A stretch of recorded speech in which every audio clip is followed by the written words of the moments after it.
sing it, thanks, thanks, I give you thanks for all. Shalom, jumpa lagi dalam program Si Tumpal, siap 7 menit pelajari Alkitab.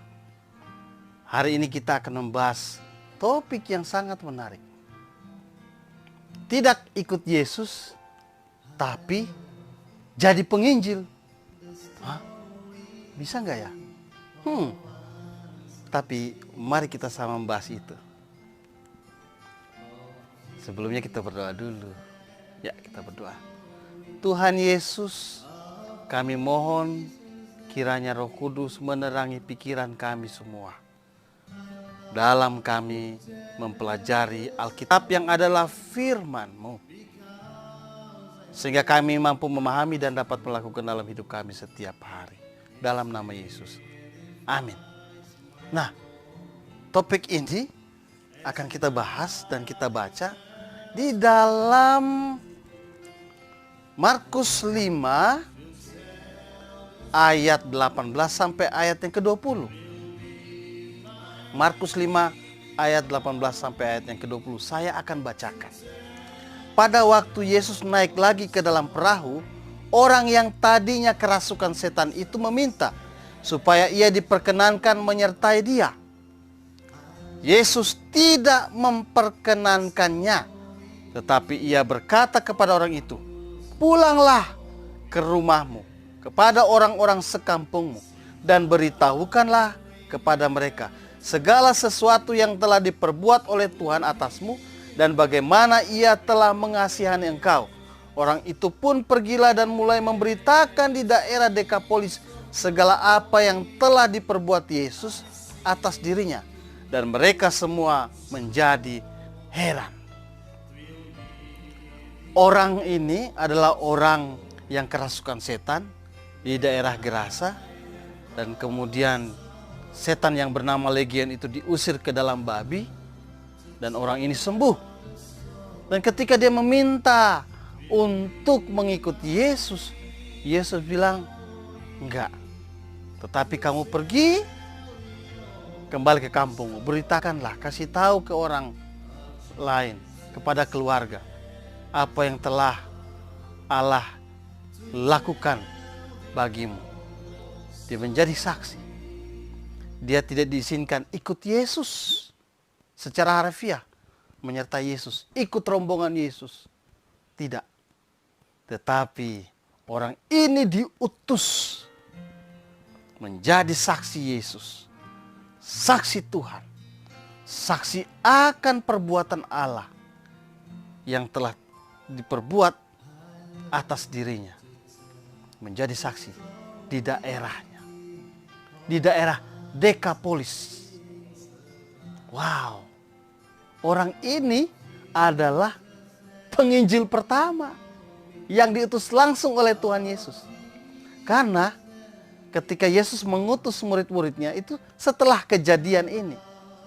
Kalau dalam Markus nanti pasal 6, kalau Injil Lukas menuliskan pasal 9, sedangkan Injil Matius menuliskan itu pasal 10. Itu terjadi setelah Yesus mengutus orang ini menjadi saksi, menjadi penginjil. Luar biasa. Orang gila, orang yang kerasukan setan, yang tidak ada artinya, dipandang sebelah mata. Oh, bukan cuma sebelah mata, mungkin tutup mata. Tidak dipandang oleh orang. Tetapi untuk orang ini, Yesus datang melakukan perbuatan luar biasa. Yesus harus melewati angin sakal. Yesus datang hanya untuk satu orang ini. Dan bukan cuma itu, ada yang dikorbankan, babi-babi, ada sekitar 2.000 babi yang dikorbankan hanya bagi satu orang ini. Bagi Yesus, orang ini lebih berharga. Luar biasa. Dan dia menjadi penginjil. Menginjil di daerah Dekapolis. Dekapolis itu artinya 10 kota. Nah, nanti coba lihat peta ini. Daerah Dekapolis. Dekapolis artinya 10 kota. yang didirikan oleh Alexander Agung. Dan orang yang telah sembuh tadi, dia memberitakan Injil di 10 kota ini yang berwarna merah ini: Damaskus, Kanata, Hippus Dion, Ravana, Gadara, Pela, Gerasa, Philadelphia, dan Skytopolis. Sudah lihat petanya? Itulah Dekapolis. Jadi orang ini dia pergi memberitakan, karena Lukas mengatakan seluruh kota. Maksudnya seluruh kota itu kota Dekapolis dia pergi memberitakan Injil. Seorang yang tidak dipandang tapi dipakai oleh Tuhan menjadi saksi.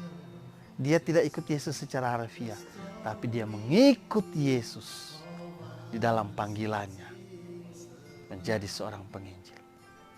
Apa pelajaran buat kita? Orang ini yang tidak dipandang, yang tersingkirkan, bagi Yesus sangat berharga. Apalagi kita, orang-orang Kristen, orang-orang yang percaya pada Yesus, kita sangat berharga. Apapun keberadaan kita, apapun keadaan kita, Yesus menganggap kita sangat berharga. Bahkan dia memberikan seluruh hidupnya untuk kita. Dan dia mau kita menjadi saksi. Siapapun Anda adalah alat Tuhan untuk menyatakan kemuliaannya, untuk menyatakan kasih Tuhan, menyatakan shalom. Kita sangat berguna bagi kerajaannya. Karena itu, mari kita tetap sangat-sangat optimis dan sangat-sangat mengaku bahwa kita adalah berharga di mata Tuhan. Kita terus menjadi saksi Yesus. Ada hal yang menarik dalam cerita ini, cerita orang Gerasa. Di Matius berbeda dengan Markus dan Lukas. Ada yang kontroversi. Apa itu? Kita akan saksikan dalam program Si Tumpal selanjutnya. Mari kita berdoa. Tuhan Yesus, pimpin kami agar kami mengingat kami berharga di mata Tuhan, dan kami adalah alat Tuhan untuk menyatakan kasih dan kemuliaan Tuhan. Dalam nama Yesus.